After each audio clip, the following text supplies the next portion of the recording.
तो चलिए आज आपके लिए मैं बहुत इंपॉर्टेंट क्वेश्चंस कुछ हैं जो लेकर आया हूं साइंस का, और इसको मैं डिस्कशन करने जा रहा हूं। तो आप सभी लोग जुड़ जाइए और जो भी परेशानी हो, दिक्कत हो, इसमें आप लोग बताएंगे जो समझ में नहीं आ। और ये आपका क्वेश्चन नंबर 4 है कि स्वस्थ आंख के लिए दूरस्थ बिंदु क्या होता है। तो चलिए बच्चों, आप सभी लोग जानते हैं कि स्वस्थ नेत्र के लिए जो दूरस्थ बिंदु है, निकट बिंदु होता है 25 सेंटीमीटर। अगर पूछे कि निकट बिंदु कितना है तो बोलेंगे 25 सेंटीमीटर।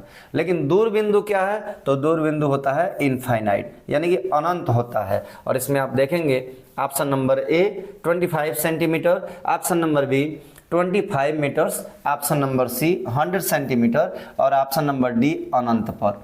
तो दूर बिंदु यानी कि स्वस्थ नेत्र दूर कहां तक देख सकता है, तो ये दूर बिंदु आंख का जो दूरस्थ बिंदु होता है वो इनफाइनाइट डिस्टेंस पे होता है। तो आप यहां लिखोगे इनफाइनाइट यानी कि अनंत। Option number D is the correct answer. और निकट बिंदु अगर पूछेगा तो आप 25 सेंटीमीटर रखिएगा। चलिए क्वेश्चन नंबर 5 देखिए। मनुष्य की आंखें वस्तु का प्रतिबिंब बनाती हैं। तो मनुष्य की आंखें जो हैं वस्तु का प्रतिबिंब कहाँ बनाती हैं, किस बिंदु पर बनाती है, उसका नाम क्या है, यही हमको बताना है। तो कार्निया पर तो नहीं, कार्निया पर नहीं बनाती हैं। दूसरा आइरिस पर, ये नहीं बनाती, आइरिस पे भी नहीं। पुतली पर भी नहीं। और ऑप्शन नंबर डी है रेटिना पर। तो सबको मालूम है रेटिना। अगर बाय द वे रेटिना नहीं देता है तो रेटिना के जगह पर आपको मिलेगा दृष्टि पटल। तो बच्चे लगेंगे ढूंढने कि भाई रेटिना तो है ही नहीं, तो आप याद रखेंगे उसको हम दृष्टि पटल भी कहते हैं। तो दृष्टि पटल भी दे सकता है या रेटिना। तो आंख में जो प्रतिबिंब बनता है वस्तु का वो बनता है रेटिना पर, यानी option number D the correct answer. Option number D इसमें क्वेश्चन नंबर 5 का आंसर होगा। चलिए क्वेश्चन नंबर 6 देखते हैं। तो क्वेश्चन यही है मेरे पास। दो माध्यम के सीमा पृष्ठ पर एक प्रकाश किरण लंबवत आपतित होती है, तो अपवर्तन कोण का मान क्या होगा। तो चलिए देखते हैं अपवर्तन कोण का मान क्या होगा। तो यहाँ देखेंगे दो माध्यम की बात हो रही है, यहाँ माध्यम 2 दिया है और यहाँ पर हम देखेंगे दो माध्यम, जैसे यहाँ पर सीमा पृष्ठ की बात हो रही है। ये सीमा से ऊपर, इस लाइन से ऊपर, ये मान लीजिए कोई माध्यम दूसरा है, जैसे मान लो वायु है, और नीचे वाला माध्यम मान लो कांच है या फिर जल है। हम मान लीजिए नीचे वाला माध्यम जल है या कांच है। सीमा पृष्ठ पे कह रहा है कि एक प्रकाश की किरण है जो आपतित हो रही है, लेकिन लंबवत आपतित हो रही है। तो एक प्रकाश किरण आप जानते हैं कि हम अभिलंब इसमें खींचते हैं तो वो भी लंबवत खींचते हैं, और प्रकाश जो किरण है ना वो भी लंबवत आपतित होती है। तो जब लंबवत आपतित होगी, प्रकाश की जो रेज है, जो किरण है, वह सीधा लंबवत आपतित होती है। और आपको मालूम है कि जब प्रकाश से किरण लंबवत आपतित होती है तो उसमें थोड़ा भी जो है रिफ्रैक्शन नहीं होता, अपवर्तन नहीं होता, प्रकाश बिना मुड़े ही नीचे तक आ जाता है। तो बिना मुड़े यानी कि 90 डिग्री के एंगल पे जब प्रकाश को डाला जाएगा, इसको हम लंबवत कहेंगे या फिर लंबवत कहिए या परपेंडिकुलर कहिए। तो जब प्रकाश रेज ऑफ लाइट परपेंडिकुलर जब डाली जाती है एक माध्यम से दूसरे माध्यम में, तो बिना अपवर्तित हुए सीधे वो चला जाता है। तो जब अपवर्तित हुआ नहीं तो वहाँ अपवर्तन कोण का मान क्या होगा, तो अपवर्तित नहीं हुआ, इसलिए अपवर्तन कोण का जो मान होगा, अपवर्तन कोण जो आर का मान होगा वो होगा 0 अंश, इसलिए कि अपवर्तित नहीं होगा। तो यहाँ आपका 0 अंश अपवर्तन कोण होगा। तो इसका ऑप्शन देखते हैं, ऑप्शन में क्या क्या दिया है, और देख सकते हैं यहाँ पर आपका जो ऑप्शन है, ऑप्शन नंबर 1 पहला दिया है 0 डिग्री, दूसरा है 45 डिग्री, तीसरा है 60 डिग्री और चौथा है 90 डिग्री। तो बहुत सारे बच्चे 90 डिग्री ही लगाते हैं, तो 90 डिग्री गलत होगा, अपवर्तन हुआ ही नहीं है। इसलिए यहाँ पर जो आपका option number A correct answer होगा, यानी कि इसमें अपवर्तन कोण का मान होगा 0 डिग्री। पहला नंबर जो ए नंबर है करेक्ट आंसर है। चलिए क्वेश्चन नंबर 7 देखते हैं, और क्वेश्चन नंबर 7 आपके सामने है। देखिए क्वेश्चन नंबर 7, फोकस दूरी f और वक्रता त्रिज्या r के बीच में क्या संबंध होता है। तो ये क्वेश्चन बहुत सब इजी होते हैं, लेकिन बच्चे बहुत सारी गलती कर देते हैं, और इसमें गलती क्या होती है ये आपको मैं बताता हूँ कि गलती क्या होती है बच्चों से। देखिए फोकस दूरी f, फोकस दूरी आपकी f, फोकस दूरी f और वक्रता त्रिज्या r, इन दोनों में संबंध क्या होता है। तो याद रखेंगे फोकस दूरी वक्रता त्रिज्या की आधी होती है।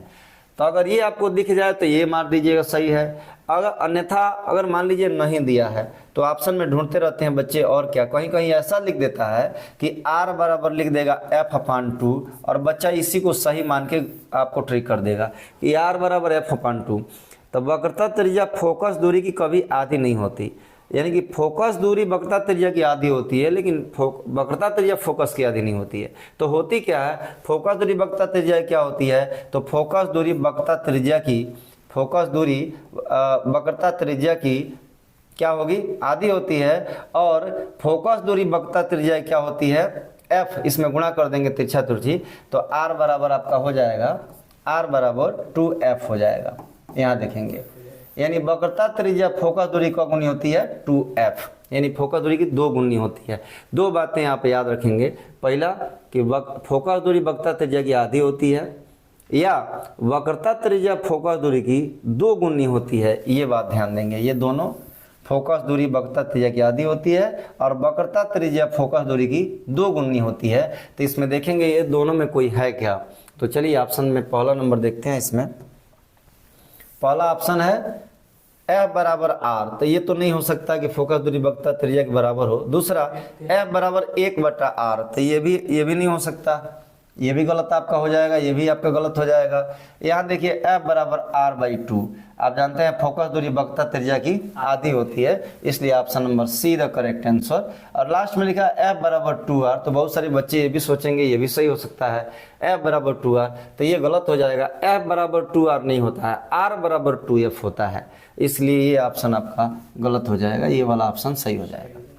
ठीक है, चलिए देखते हैं अगला क्वेश्चन। क्वेश्चन नंबर 8 आपके सामने है, और क्वेश्चन नंबर 8 जो है वो है, देखिए क्या है क्वेश्चन नंबर 8। कोई विलयन लाल लिटमस को नीला कर देता है तो उसका पीएच मान क्या होगा। तो बच्चे आपको मालूम है कि लाल लिटमस को, थोड़ा ध्यान दीजिएगा, लाल लिटमस को नीला कर देता है, लाल लिटमस को नीला कर देता है, तो लाल लिटमस एक सूचक है, और यह लाल लिटमस को नीला करने की बात कर रहा है। तो एक आप थोड़ा सा ट्रिक छोटा सा याद कर लेंगे, एक अनिल याद रखेंगे, अनिल से याद रखिएगा कि जब अम्ल होता है, मतलब समझिए अम्ल, जो अम्ल होता है वह नीला लिटमस को लाल करता है। नीला लिटमस को लाल कौन करेगा, अम्ल। लेकिन अगर वो क्षार होगा तो लाल लिटमस को नीला कर देगा, यही ध्यान देंगे, क्षार लाल लिटमस को नीला कर देता है। तो कह रहा है लाल को नीला कौन करेगा, तो क्षार करेगा, और क्षार का पीएच मान कितना होता है, जो क्षार है उसका पीएच मान 7 से ऊपर होता है, 7 से 14 के बीच में होता है। तो आप समझ लीजिए 7 से ऊपर जो होगा वही इस विलयन का पीएच मान हो सकता है। तो इसमें देखिए पहला दिया है 1, तो जिसका पीएच मान 1 हो तो अम्लीय होगा और वो नीला को लाल करेगा, लेकिन ये लाल को नीला कर रहा है, यानी कि ये नहीं होगा, ये गलत हो गया।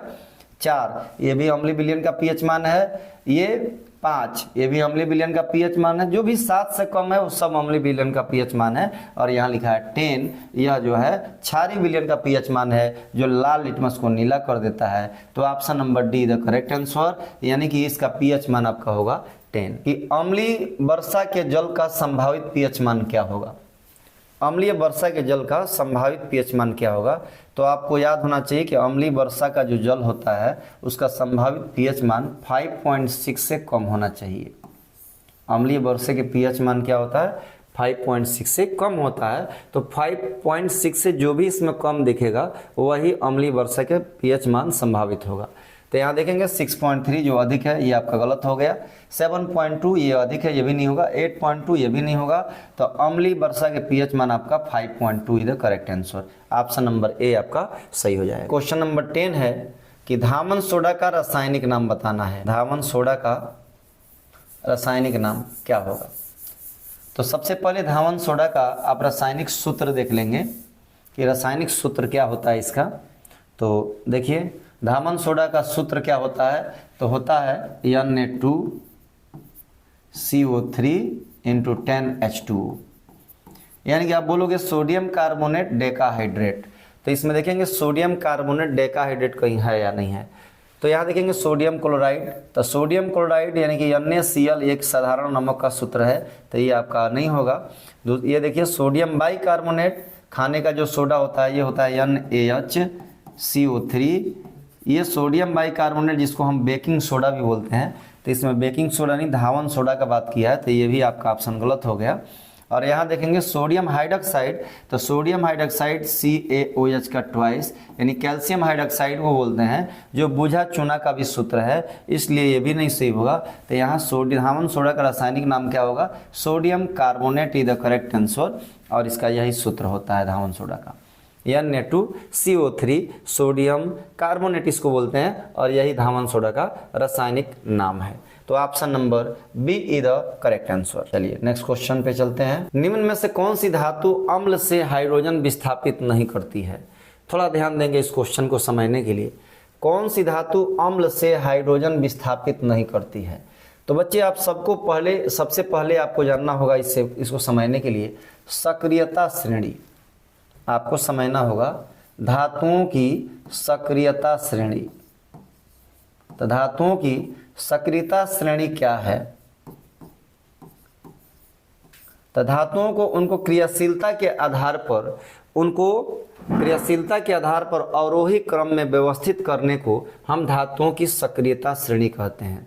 यानी कि सबसे पहले हम उनको रखते हैं, उस तत्व को रखते हैं जो सबसे अधिक क्रियाशील धातु होता है। तो सबसे अधिक क्रियाशील धातु होता है पोटेशियम, के सबसे पहले लिख देंगे। उसके बाद से इसके लिए एक ट्रिक है, जैसे आप याद कर सकते हैं, काशीनाथ का माली आलू जरा फीके पकाता है, ऐसे आप याद कर लीजिएगा। काशी मतलब समझिए के, यानी कि पोटेशियम सबसे अधिक क्रियाशील धातु है, और नाथ यानी कि हो गया अन्य सोडियम उसके बाद से सोडियम जो है आपका यहाँ आप देख सकते हैं ये तत्वों को, यहाँ पीरियोडिक टेबल में देख लीजिए, यहाँ सोडियम है, ये पोटेशियम है, ठीक है। तो यहाँ सोडियम पोटेशियम है, लेकिन सबसे अधिक क्रियाशील यहाँ कौन होता है? पोटेशियम होता है, उसके बाद सोडियम होता है, ठीक है। हटाना है इसको, वहाँ पे गुणा है, गुणा के निशान, ठीक है। तो यहाँ देखिए का मतलब calcium, magnesium, aluminium, zinc, Fe iron, पकाता है Pb, और है मतलब हाइड्रोजन। और हाइड्रोजन से नीचे जो है, हाइड्रोजन से भी कम नीचे जो है ना कॉपर होता है, Cu, Ag, Au होता है, चांदी और सोना होता है। तो इसमें हमें ध्यान देना है कौन सी धातु है, धातु कौन है जो अम्ल से हाइड्रोजन विस्थापित नहीं करती है। तो बच्चे सबसे पहले इसमें ध्यान ये देना है कि वही तत्व हाइड्रोजन विस्थापित नहीं करेगा जो हाइड्रोजन से भी कम क्रियाशील होता है। तो आप देखिएगा इसमें कौन धातु है जो हाइड्रोजन से भी कम क्रियाशील है। तो देखिए आयरन की बात करें तो देखिएगा हाइड्रोजन से भी अधिक क्रियाशील आयरन देखिए यहाँ है, यानी हाइड्रोजन से ऊपर है, इसका मतलब हाइड्रोजन से अधिक क्रियाशील है, तो ये हाइड्रोजन विस्थापित करेगा, ठीक है। दूसरा क्वेश्चन देखते हैं, लिखा है जिंक। अब इसमें देखिए जिंक किधर है, Zn देखिए यहाँ है जिंक। तो यहाँ जिंक है जो हाइड्रोजन से अधिक क्रियाशील होने के कारण ये भी हाइड्रोजन विस्थापित करेगा। तो ये भी ऑप्शन आपका जो है ये भी करेगा, ये भी करेगा, दोनों करेगा।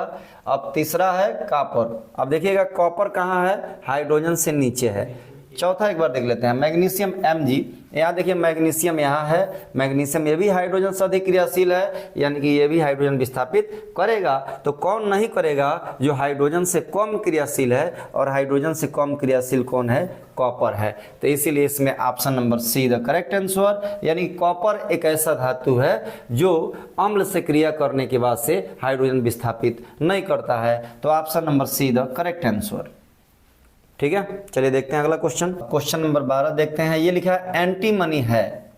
एंटीमनी क्या है बच्चों, एंटीमनी जिसका संकेत हम लिखते हैं, एंटीमनी का संकेत होता है Sb। Sb ये क्या है, धातु है, अधातु है, उपधातु है, और आपका ऑप्शन नंबर जो डी है वो क्या है, देखते हैं मिश्र धातु है। तो चलिए बताइए इसमें धातु है कि अधातु है, उपधातु है या मिश्र धातु है। तो बच्चे एंटीमनी जो है यानी कि जो एस बी जो है आपका है, जो एस बी है, एस बी से हम इसको दिखाते हैं, एस बी से एंटीमनी को दिखाते हैं, ये है उपधातु। उपधातु किसको कहते हैं? तो उपधातु metalloids are the substance which have the property between the metals and the non metals, जो जिनके अंदर धातु और अधातु दोनों के गुण होते हैं, उसी को हम कहते हैं उपधातु। इसलिए एंटीमनी जो है उपधातु है, क्योंकि इसकी जो प्रॉपर्टी होती है वह मेटल्स और नॉन मेटल्स के बीच में आती है, इसलिए यह एक उपधातु है antimony. Option number see the correct answer. चलिए क्वेश्चन नंबर देखते हैं 13। क्वेश्चन नंबर 13, एक रिएक्शन दी गई है, एक अभिक्रिया दी गई है और बताना है यह किस प्रकार की अभिक्रिया है। संयोजन है, वियोजन है, विस्थापन है या द्विविस्थापन है। तो चलिए इसको थोड़ा मैं लिख के समझाता हूं आपको। यहाँ लिखा हुआ है Zn plus H2SO4 this imply ZnSO4 और प्लस H2 है। तो यहाँ हम ये देखेंगे बच्चे, अभी हमने धातुओं की सक्रियता श्रेणी बना रखा था, तो उसमें आपको मैंने बताया था कि यहाँ देखेंगे Zn, जिंक क्या है? जिंक हाइड्रोजन से, जिंक जो है वो हाइड्रोजन से अधिक क्रियाशील होता है। आपने देखा था कि हाइड्रोजन के ऊपर जिंक था, यानी कि zinc is more reactive than hydrogen. तो जो अधिक रिएक्टिव तत्व होता है वह कम रिएक्टिव तत्व को उसके यौगिक से अलग कर देता है और इस क्रिया को हम कहते हैं विस्थापन अभिक्रिया। तो यहाँ देखिए इस हाइड्रोजन को विस्थापित कर देगा जिंक। और इसके पहले वाला क्वेश्चन यहाँ देखिएगा लिखा हुआ है ऊपर वाला कि कौन हाइड्रोजन विस्थापित नहीं करता है। तो देखिए ये सल्फ्यूरिक अम्ल है और जिंक है, तो ये हाइड्रोजन विस्थापित करेगा। इसका कारण क्या है? इसका कारण यह है कि जिंक जो है हाइड्रोजन से अधिक क्रियाशील है, यही कारण है ये हाइड्रोजन यहाँ से विस्थापित कर देगा। जबकि इसमें कॉपर जो था हाइड्रोजन से भी कम क्रियाशील होने के कारण वहाँ से हाइड्रोजन विस्थापित नहीं कर सकता। तो इसमें देखेंगे हाइड्रोजन को विस्थापित कर दिया, यानी हाइड्रोजन यहाँ से देखिए यहाँ बाहर निकल के आ गया, बाहर निकल गया और ये जिंक जो है SO4 के साथ सल्फेट बना लिया, जिंक सल्फेट बन गया। यानी कि इसमें से कौन सी अभिक्रिया हुई है? तो यहाँ पर संयोजन नहीं हुई है, द्विविस्थापन नहीं हुई है, वियोजन नहीं हुई है, इसमें हुआ है विस्थापन अभिक्रिया। तो option number D the correct answer. ये आपके बायोलॉजी के क्वेश्चन, फिजिक्स के केमिस्ट्री के क्वेश्चन हो गए, फिजिक्स और केमिस्ट्री हो गए। अब बायोलॉजी के क्वेश्चन देखते हैं। चलिए बायोलॉजी में सबसे पहला जो क्वेश्चन है खंड उपखंड ग है और इसमें सबसे पहला जो आपका क्वेश्चन है ये है पुष्प के नर भाग को क्या कहते हैं? तो आपको मालूम है, सब इधर से हम शुरू करते हैं अंडा से। भाई अंडाशय नहीं कहते हैं, ये आपका गलत हो जाएगा।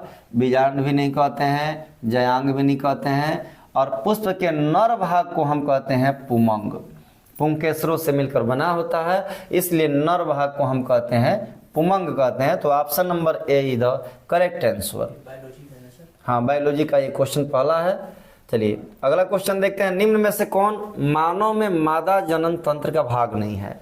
तो देखिए मानव में मादा जनन तंत्र की बात कर रहा है, तो मादा जनन तंत्र का भाग कौन कौन है? अंडाशय, अंडाशय बिल्कुल है, मादा में अंडाशय होता है, गर्भाशय ये भी होता है और डिंब वाहिनी ये भी होता है। लेकिन शुक्रवाहिका ये पुरुष में पाया जाता है, शुक्राणु लाता है वो, तो इसका शुक्रवाहिका जो है मादा में नहीं पाया जाता, ये मादा जनन तंत्र का भाग नहीं है। इसलिए शुक्रवाहिका जो है ये नर जनन तंत्र का, यानी कि ये पुरुष के भाग है, शुक्रवाहिका नर जनन तंत्र का भाग है। लेकिन ये पूछ रहा है मादा जनन तंत्र का भाग कौन नहीं है? तो भाई ये शुक्रवाहिका मादा जनन तंत्र का भाग नहीं है। इसलिए इसमें ऑप्शन नंबर कौन सा आपका सही हो जाएगा? इसमें ऑप्शन नंबर सी सही हो जाएगा। ऑप्शन नंबर सी यानी कि शुक्रवाहिका जो होगा वह आपका मादा जनन तंत्र का भाग नहीं होगा, बाकी सब है। और चलिए अगला क्वेश्चन देखते हैं। निम्नलिखित में से कौन सा जीन प्रारूप ये देखेंगे शुद्ध गोल बीजों को प्रकट करता है? तो देखिए पहला है, दोनों स्मॉल टी है, तो आपको मालूम है ये बौना पौधे के लिए, बौने पौधे के लिए ये जीन प्रारूप हम दिखाते हैं। यहाँ कैपिटल टी स्मॉल टी ये एक संकर है, इसमें प्रभाविता का नियम के अनुसार इसमें लंबे पौधे का लक्षण दिखाई देता है और बौने पौधे का लक्षण छिप गया, यहाँ भी वही देखने को मिल रहा है। और यहाँ देखेंगे कैपिटल आर जो लिखा हुआ है ये शुद्ध गोल बीजों के प्रकट करता है जीन प्रारूप को, इसलिए option number D is the correct answer. अब चलिए क्वेश्चन नंबर 17 क्वेश्चन नंबर 17 देखते हैं। इंसुलिन नाम का जो हार्मोन्स है वो स्रावित कहाँ से होता है? तो बच्चों सबको मालूम होना चाहिए इंसुलिन नाम का जो हार्मोन्स है ये स्रावित होता है अग्नाशय से। Option number D is the correct answer. पहला अमाशय से ये गलत है, यकृत से नहीं, वृकों से नहीं, ऑप्शन नंबर डी सही होगा। अग्नाशय से इंसुलिन नाम का जो हार्मोन्स है स्रावित होता है। चलिए क्वेश्चन नंबर 18 देखते हैं। मादा लिंग हार्मोन्स कहलाता है, तो आपको जानना है मादा लिंग हार्मोन्स किसको बोलते हैं, है ना। तो इसमें आप पहला है एंड्रोजन, दूसरा इंसुलिन, तीसरा एस्ट्रोजन और चौथा कोई नहीं। तो आपको याद होना चाहिए मादा लिंग हार्मोन्स होता है एस्ट्रोजन। ऑप्शन नंबर सी आपका सही होगा। ठीक है, वही अगर मादा की जगह पर आपको कह दे कि नर क्या होगा, टेस्टोस्टेरोन होता है जो नर में लिंग हार्मोन्स होता है टेस्टोस्टेरोन, और मादा में होता है एस्ट्रोजन। तो ये option number see the correct answer. ये आपके हो गए 18 क्वेश्चन। चलिए देखते हैं नेक्स्ट क्वेश्चन। चलिए 19 नंबर क्वेश्चन आपके सामने है और 19 नंबर क्वेश्चन है मस्तिष्क उत्तरदायी होता है। मस्तिष्क मतलब किसके लिए कौन कौन से काम करता है? तो पहला है सोचने के लिए, ये आपका ऑप्शन सही है। सोचने के लिए दिमाग का प्रयोग करते हो, सोचने के लिए हम मस्तिष्क का उपयोग करते हैं। दूसरा ऑप्शन है हृदय स्पंदन के लिए, तो हृदय स्पंदन में भी मस्तिष्क का उत्तरदायित्व है। अगला है शरीर का संतुलन बनाए रखने के लिए, तो शरीर का संतुलन बनाने के लिए ये भी ऑप्शन सही है। और लास्ट है इनमें से सभी, तो आप समझ सकते हो यानी कि ये सभी कार्यों के लिए मस्तिष्क कार्य करता है, इसलिए उपयुक्त सभी के लिए आप ऑप्शन नंबर डी पर जाएंगे, क्योंकि ये चारों ऑप्शन जो है सही है। मस्तिष्क इन चारों कामों के लिए उत्तरदायी होता है, तो option number D the correct answer. ये आप मान दिए उपयुक्त सभी। और 20 नंबर क्वेश्चन है निम्नलिखित में से कौन सी प्रक्रिया केवल जंतुओं में पाई जाती है? तो केवल जंतु में देखेंगे हार्मोनियन नियंत्रण, श्वसन, वृद्धि और तांत्रिकीय नियंत्रण। तो ये तांत्रिकी जो नियंत्रण है ये केवल जंतु में पाई जाती है, पादपों में नहीं पाई जाती है। तो ये आपको तांत्रिकी नियंत्रण ऑप्शन नंबर डी आपका करेक्ट आंसर होगा। इस तरह से आपके 20 प्रश्न जो है आपके पूरे होते हैं। पुनः 20 प्रश्न के साथ फिर से हम दूसरे वीडियो में हाजिर होते हैं। तब तक के लिए धन्यवाद आता है। तो आइए देखते हैं क्वेश्चन। सबसे पहले आप जानते हैं कि पहले जो प्रश्न आपके होंगे वह 20 क्वेश्चन आपके ऑब्जेक्टिव होंगे जो एक मार्क्स के होंगे और 20 नंबर के आपके होंगे। इसमें प्रथम प्रश्न आपका जो है आपका उपखंड क है, इसमें आपके 20 प्रश्न होंगे जो ऑब्जेक्टिव होंगे। तो इसमें प्रथम प्रश्न आपके सामने है, आइए देखते हैं। प्रथम प्रश्न है किसी बिंब का वास्तविक और समान साइज का प्रतिबिंब प्राप्त करने के लिए बिंब को उत्तल लेंस के सामने कहाँ रखना चाहिए? तो आपको हम बता दें कि कभी भी बिंब का वास्तविक और समान साइज का अगर प्रतिबिंब चाहिए, चाहे वो लेंस हो या दर्पण हो, दोनों के लिए याद रखेंगे कि अगर आपको कहे कि समान साइज का प्रतिबिंब चाहिए तो आप क्या करेंगे, यहाँ एक बात यहाँ देखिएगा लिखा है समान साइज का प्रतिबिंब। तो जब समान साइज का कहेगा इसका मतलब बराबर प्रतिबिंब प्राप्त करना है। तो बराबर प्रतिबिंब प्राप्त करने के लिए कभी भी अगर दर्पण है तो आप कहेंगे कि वक्रता केंद्र पर रखना चाहिए, वक्रता केंद्र पर। और अगर वह लेंस है तो हमेशा याद रखेंगे वक्रता केंद्र यानी कि फोकस दूरी का दुगुना यानी कि 2f पर रखना चाहिए, 2f1 पर रखना चाहिए। यानी कि फोकस दूरी का दुगुना अगर दूरी है तो वहां रखेंगे तो बराबर साइज का प्रतिबिंब प्राप्त होता है, या तो ये अवतल दर्पण हो या फिर उत्तल लेंस हो। तो इसको समझाने के लिए थोड़ा सा मैं यहाँ फिगर दिखा रहा हूँ। चलिए देखते हैं। ये देखिए इस फिगर को आप देखेंगे थोड़ा, यहाँ देखिए ये कंडीशन आप थोड़ा याद कर लेंगे और बना लेंगे। सबसे पहला कंडीशन है कि जब वस्तु अनंत पर होती है, देखिए स्थिति अनंत पर स्थित अगर वस्तु है तो अनंत पर रखी हुई वस्तु जब है तो उसका मुख्य अक्ष के समांतर ये किरण हम खींचेंगे। तो ये जानने के बाद से लेंस के दूसरे फोकस पर यहाँ मिलता है और बिंदु आकार का प्रतिबिंब बनता है। यहाँ पर जो प्रतिबिंब बनेगा यहाँ पर वो बिंदु आकार का प्रतिबिंब बनेगा। यहाँ F2 पे बनेगा जब वस्तु अनंत पर है। जब वस्तु अनंत और 2F1 के बीच में रखा जाता है तो प्रतिबिंब बनता है F1 और 2F2 के बीच में बनता है, यहाँ बीच में। और कैसा बनता है तो आप देख रहे हैं कि यहाँ बिंदु आकार का बना, तो यहाँ भी देखेंगे छोटा बना। और जैसे आप कंडीशन नंबर 3 यहाँ देखिए, जब वस्तु हम रखेंगे 2F1 पर रखेंगे तो प्रतिबिंब इधर बनेगा 2F2 पर और समान साइज का बनेगा। जितना बड़ा ये वस्तु है उतना ही बड़ा ये प्रतिबिंब बनेगा। तो क्वेश्चन हमारा यही है कि समान साइज का प्रतिबिंब चाहिए। तो जब समान साइज का प्रतिबिंब चाहिए तो हमें वस्तु रखना होगा 2F1 पर। तो यहाँ देखिए, यहाँ 2F1 पर है, तो इसमें देखते हैं ऑप्शन में कोई है या नहीं है। तो यहाँ देखिएगा कौन सा है, लेंस के मुख्य फोकस पर रखने पर नहीं, फोकस पर रखने पे समान साइज का प्रतिबिंब नहीं मिलेगा। फोकस दूरी के 2 गुनी दूरी पर, तो यहाँ आप देख सकते हैं फोकस दूरी के 2 गुनी दूरी पर यहाँ लिखा हुआ है। तो option number A is the correct, B is the correct answer. ये आपका यानी कि 2F पर अगर हम 2F1 पर अगर वस्तु रखते हैं तो दूसरे तरफ 2F2 पर प्रतिबिंब प्राप्त होगा। यही जो है option number B is the correct answer. ठीक है, क्वेश्चन नंबर 1 हो गया। आइए देखते हैं क्वेश्चन नंबर 2।